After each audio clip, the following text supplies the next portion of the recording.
అందరికీ కూడా నమస్కారం అండి. రాష్ట్రంలో ఏం జరుగుతుందో ప్రజలందరూ కూడా గమనిస్తూనే ఉన్నారు.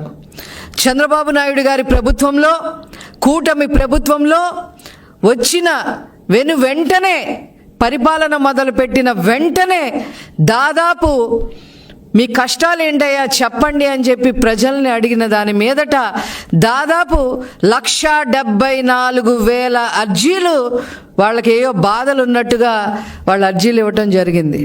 అందులో దాదాపు 68,000 అర్జీలు ఈ ల్యాండ్స్ మీద, భూ కబ్జాల మీద, మా భూమిని కొట్టేశారనే దాని మీద 68,000 అర్జీలు వచ్చినాయి. ఏంటిది ఇది? ఎప్పుడూ లేదు, ఎప్పుడు ఆంధ్ర రాష్ట్ర చరిత్రలో చూడలేదు అని చెప్పి నారా చంద్రబాబు నాయుడు గారు ఒక నిర్ణయం తీసుకున్నారు. మొన్న నుంచి రెవెన్యూ సదస్సులు ఏర్పాటు చేయడం జరిగింది. ఈ రోజుకి 5వ రోజు. ఈ 5వ రోజుకి ఈ 68,000 అర్జీలే కాకుండా అదనంగా 1,102 గ్రామాల్లో రెవెన్యూ సదస్సు జరిగితే కేవలం 1,102 గ్రామాల్లో జరిగిన రెవెన్యూ సదస్సులకి దాదాపు 20,000 కంప్లైంట్స్ రావడం జరిగింది. వైసీపీ పార్టీకి ఏ మాత్రమైన జవాబుదారీతనం దీని మీద ఉందా అని చెప్పి ఈ సందర్భంగా నేను అడుగుతా ఉన్నా.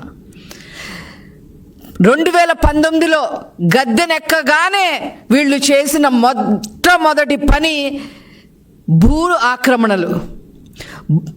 బకాసుర్లాగా తిని అవతల పారేశారు. ప్రజల్ని అమాయకుల్ని చేసి కొట్టి తిట్టి గన్నులు చూపించి కత్తులు చూపించి వాళ్ళ పేరు మీద రాయించేసుకున్నారు. ఎంత దారుణం అంటే వీళ్ళు ప్రభుత్వ భూములు వదిలిపెట్ల, దేవాదాయ భూములు వదిలిపెట్ల, అసైన్డ్ భూములు వదిలిపెట్ల, ఇనాము భూములు వదిలిపెట్ల, అటవీ శాఖకు సంబంధించిన భూములు వదిలిపెట్ల, ఇరిగేషన్ శాఖకు సంబంధించిన భూములు వదిలిపెట్ల, ఏ భూములు కూడా వదిలిపెట్టకుండా గ్రామాల్లో కూడా, మరి ప్రతి గ్రామంలో కూడా ల్యాండ్ మాఫియా చేయటం జరిగింది. ఈ ల్యాండ్ మాఫియాకి హెడ్ జగన్మోహన్ రెడ్డి అయితే సమన్వయకర్తలు ఉత్తరాంధ్రకి సంబంధించి ఎస్వి సుబ్బారెడ్డి, విజయసాయి రెడ్డి, రాయలసీమకు సంబంధించి పెద్దిరెడ్డి రామచంద్రారెడ్డి, మిథున్ రెడ్డి. ఇక్కడ మొత్తం సమన్వయకర్తగా ఇక్కడ అమరావతి కోస్తా జిల్లాలో ఈ సమన్వయకర్త, ఈ ల్యాండ్ మాఫియా సమన్వయకర్త ఎవరు అంటే సజ్జల రామకృష్ణారెడ్డి. వీళ్ళ ఆధీనంలో ఈ ప్రాంతాలందరినీ ఉంచుకొని ల్యాండ్ మాఫియాకి తెగబడ్డారు. వీళ్ళకి అదనంగా మంత్రులందరూ పరిపాలన చేయాల్సింది పోయి వాళ్ళకిచ్చిన శాఖల్లో మరి నాలెడ్జ్ ఎక్వైర్ చేసుకొని ప్రజలకి తోడ్పాటు చేయాల్సింది పోయి మంత్రులందరూ కూడా భూ కబ్జాలు చేయటం జరిగింది. ఎంత దారుణం అంటే కాకినాడ పోర్టుతో సహా కబ్జా చేసి 4,000 ఎకరాలు 12 కోట్లకి రాయించేసుకొని మరి భూ కబ్జా చేసేయటం జరిగింది. అలాగే పెద్దిరెడ్డి రామచంద్రారెడ్డి, మిథున్ రెడ్డి రాజాలపల్లిలో మరి దాదాపు 1000 ఎకరాలు జమీందారు భూముల్ని కూడా కాజేశారు. ఈ ఫైల్స్ అన్ని ఎక్కడ కనపడతాయా అని చెప్పి, ఎక్కడ కనపడితే ఏం చేస్తారో ఈ ప్రభుత్వం అని చెప్పి మదనపల్లిలో ఫైళ్లు కూడా తగలపెట్టేసిన సంగతులు మనం చూసాం. అట్లాగే పిన్నెల్లి బ్రదర్స్ 1000 కోట్ల పైన మరి భూ కబ్జాలు చేయటం జరిగింది. దానికి ఇంతవరకు వాళ్ళు వచ్చి సమాధానం చెప్పిన పరిస్థితి కూడా లేదు. అదేవిధంగా అనంతపురంలో కేతిరెడ్డి బ్రదర్స్, తోపదుర్తి ప్రకాష్ రెడ్డి బ్రదర్స్ 1000 ఎకరాలు కబ్జా చేసేయటం జరిగింది. ఆనాడు 2014-19లో 2014 నుంచి 2019 వరకు పరిపాలన చేసిన నారా చంద్రబాబు నాయుడు గారు సోలార్ ప్లాంట్ల కోసం ఎకరాలు కేటాయిస్తే ఆ ఎకరాలు కూడా 100 ఎకరాలు కూడా కబ్జా చేసేసి రియల్ ఎస్టేట్ వ్యాపారం చేసిన హీన చరిత్ర ఈ కేతిరెడ్డి బ్రదర్స్ది. అదేవిధంగా మంత్రులైతే ఇంకా చెప్పక్కర్లా, మంత్రి సబిత దగ్గర నుంచి, రోజా దగ్గర నుంచి, ఆడవాళ్ళు కూడా అందరూ మంత్రులు కూడా ఎకరాలు కబ్జా చేశారు. వీళ్ళు ఏం సమాధానం చెప్తారు అని చెప్పి ఈ సందర్భంగా నేను అడగదలుచుకుందాం.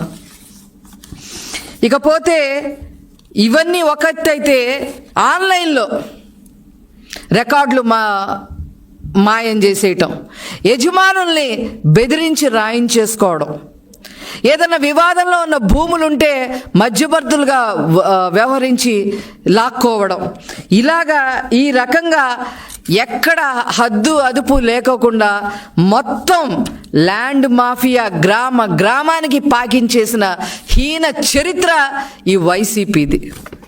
వీళ్ళు ఈరోజు మేము ఆ రోజు ధర్నా చేస్తాం, ఈరోజు ఈ విషయం మీద ధర్నా చేస్తాం అని చెప్పి ప్రణాళికలు వేసుకోవటానికి మీకు అసలు అర్హత ఉందా అని చెప్పి ఈ సందర్భంగా నేను అడుగుతా ఉన్నా. రాష్ట్రం మొత్తం కబ్జాలమయం చేసి ఆఖరికి సెంటు పట్టా భూములు కూడా కబ్జా చేసేసి ఈరోజు నీతి వాక్యాలు మాట్లాడి మరి ముఖ్యమంత్రిగా ఉండగా ఏనాడు బయటికి రాని ఈ జగన్మోహన్ రెడ్డి ప్రెస్ మీట్లు పెట్టని ఈ జగన్మోహన్ రెడ్డి రికార్డు ప్రెస్ మీట్లు రిలీజ్ చేసిన ఈ జగన్మోహన్ రెడ్డి ఈరోజు బయటకు వచ్చి చిలక పలుకులు పలుకుతూ ఉంటే ప్రజలు గమనించట్లేదా అనే విషయాన్ని వాళ్ళు తెలుసుకోవాలి అని చెప్పి ఈ సందర్భంగా నేను తెలియజేస్తా ఉన్నా. ఒక్క వైజాగ్లోనే మీరు చూసుకున్నట్లయితే విశాఖ ఏజెన్సీలో బాక్సైట్లు, అదేవిధంగా విశాఖ పరిసరాల్లో 3,000 ఎకరాలు 22A భూములు రెగ్యులైజేషన్ ద్వారా కబ్జా చేయటం, దస్పల్లా భూములు కబ్జా చేయటం, రుచికొండని గుండు కొట్టించేయటం, ప్రభుత్వ భూములు తాకట్టులో పెట్టేయటం, గంగవరం పోర్టు ప్రభుత్వ వాటాలు అమ్మకం ద్వారా డబ్బులు కొట్టేయటం, పంచగ్రామాల భూములు క్రమబద్ధీకరణ పేరుతో కొట్టేయడం, భోగాపురం వైజాగ్ రహదారుల వెంట భూములు ఆక్రమించేయటం, బే పార్కును ఆక్రమించేయటం, అలాగే భోగాపురం ల్యాండ్స్ని ఇంకా ఎంత ఈ చిట్టా ఎంత ఉందంటే ఒక పేజీ మొత్తం ఉందండి. పేపర్లో కూడా వచ్చిందండి. అసలు విశాఖ మిగులుద్దా? వైసీపీ హయాంలో వీళ్ళు చేసిన కబ్జాలకి అసలు విశాఖలో భూములు మిగులుతాయా అని చెప్పి కూడా పేపర్లో వచ్చినా కూడా వాళ్ళు ఏ రోజు కూడా స్పందించిన పరిస్థితి వచ్చింది. వీళ్ళందరికీ చర్మగీతం పాడే రోజు వచ్చేసింది.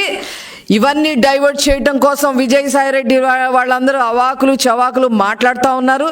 చంద్రబాబు గారి మీద కూడా మాట్లాడుతూ ఉన్నారు. అసలు మీరు బ్రతికుంటే కదా, ఇంతకన్నా నేనేం చెప్పదలుచుకోలే. మీరు బ్రతికున్నా ఎక్కడుంటారో మీకు తెలుసా? తేలుస్తారు ప్రజలు. త్వరలోనే తేల్చబోతుంది ప్రభుత్వం. మీరు ఏ జైళ్ళల్లో మగ్గబోతున్నారో, ఏ జైళ్ళల్లో ఉండబోతున్నారో, మీ శేష జీవితం ఎక్కడ గడపబోతున్నారో ప్రజలు త్వరలోనే నిర్ణయించబోతున్నారనే విషయం మీరు తెలుసుకోవాలి. ఈ రెవెన్యూ సదస్సులు ద్వారా వీళ్ళ మాఫియా ఇంకా కూడా బయటపడింది, ఇంకా బయటపడతాయి. ఇంకా 35 రోజుల పైన ఈ రెవెన్యూ సదస్సులు జరగబోతున్నాయి. ప్రజలు మిమ్మల్ని తరిమి కొట్టే రోజు దగ్గరలోనే ఉంది. మీ కనీసం మీ ఆనవాళ్ళు కూడా లేకుండా మిమ్మల్ని ఈ ఆంధ్ర రాష్ట్రాన్ని నుంచి తరిమే పరిస్థితి మీరే తెచ్చుకున్నారు అని చెప్పి ఈ సందర్భంగా తెలియజేస్తూ నేను సెలవు తీసుకుంటున్నాను. Thank you.